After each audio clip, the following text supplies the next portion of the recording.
In this video, we're going to talk about graphing quadratic functions by transformations.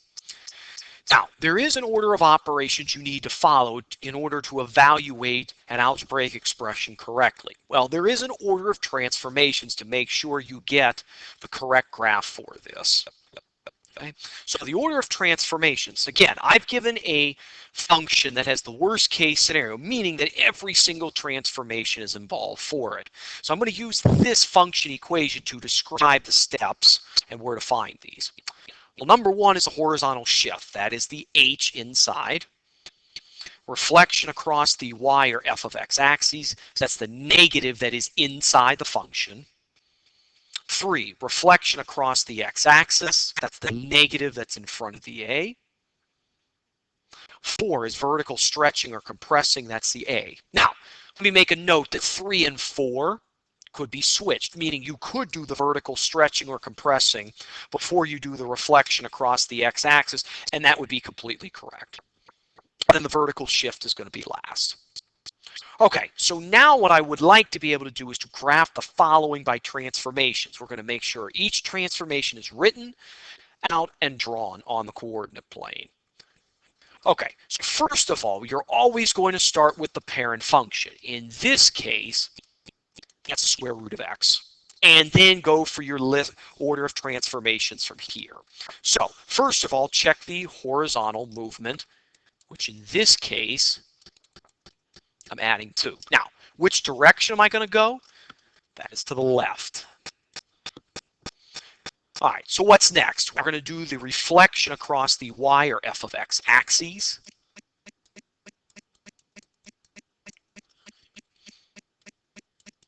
So I'll just put that here to remind me.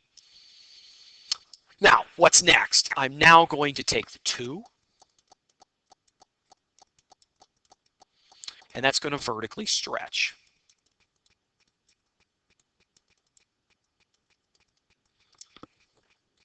So then the last one is the 3.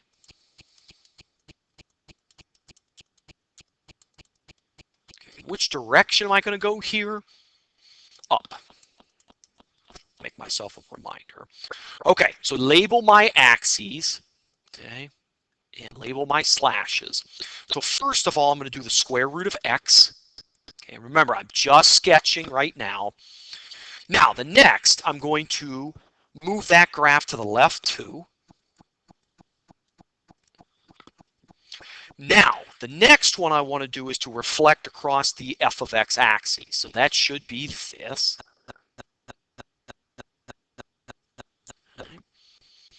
Now, I'm going to vertically stretch. Now, remember, what does that mean? It's going to be taller.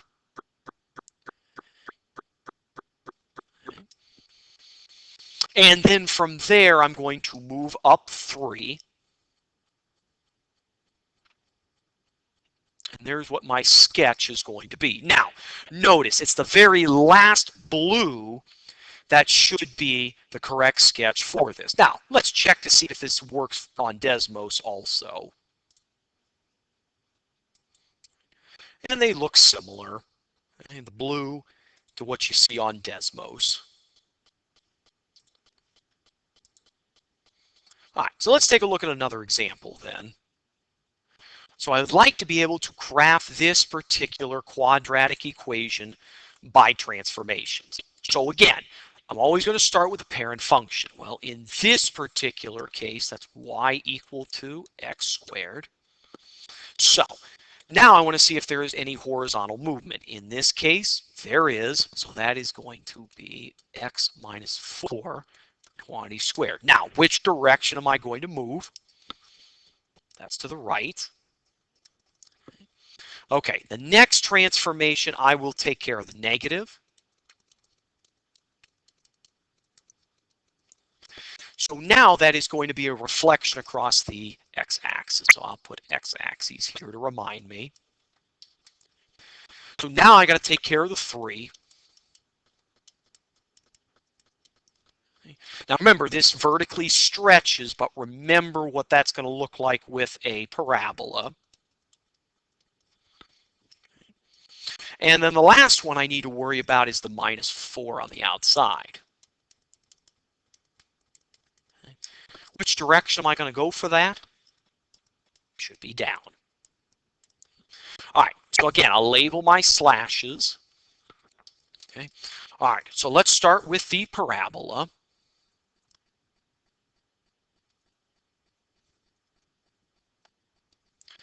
All right, so now then I'm going to move this entire graph to the right 4.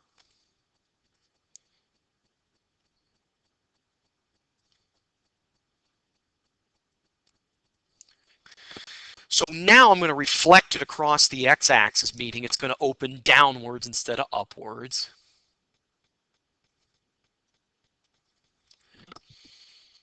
Now it's going to vertically stretch, which means it looks like visually it's going to be a little bit narrower.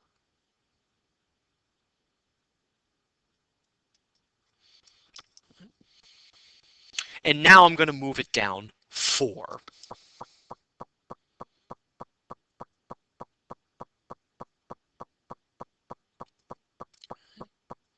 Now, we can check with Desmos to take a look and see if this matches up as such. So remember, we're looking at the blue. Looks similar, obviously, not exactly the same, but similar enough. Okay, so now I want to take a look at one other example for this. Now, this one's a little bit different because I'm giving you the original function for this. So the first step for this is already done for us. It's giving you y equal to f of x. Okay, that's done, that's in blue. So now then, what I would like to be able to do, since I haven't used the black for the previous one, I'll use it for this one. So what? I'm going to go f of x minus 1. Now again, which direction am I going to go? That should be to the right. Now, the next one is going to be 2. Because this is going to be dealing vertically, we're going to directly affect my y coordinate for this. And then the last one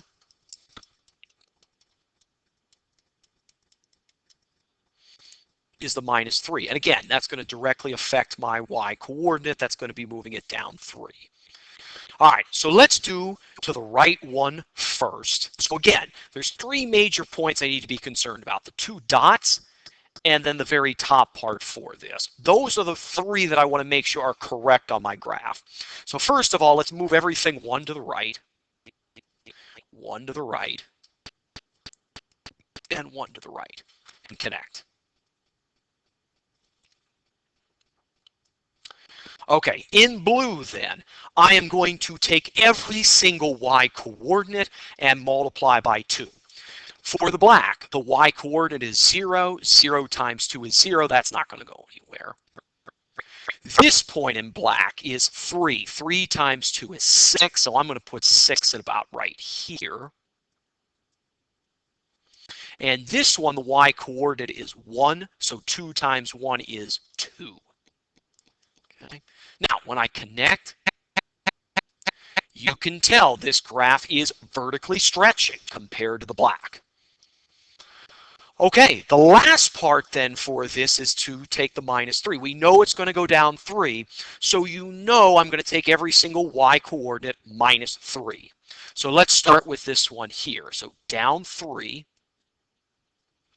Take this point in blue, down 3. 1, 2, 3. And then take this blue point and down 3. 1, 2, 3.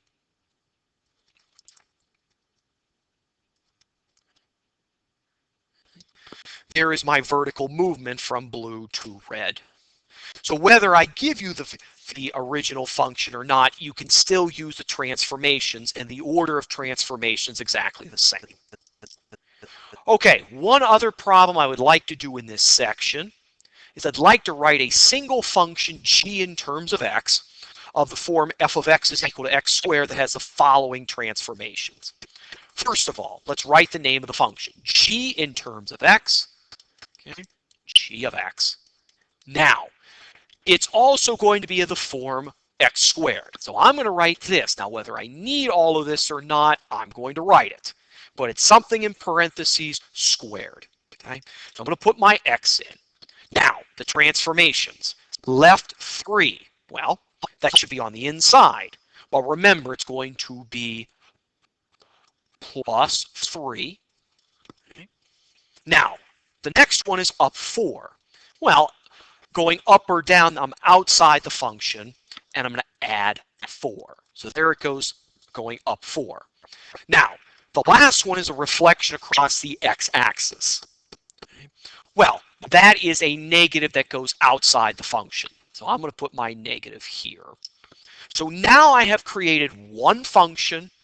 It is going to be of the form of x squared, or a parabola, that has those 3 specific transformations.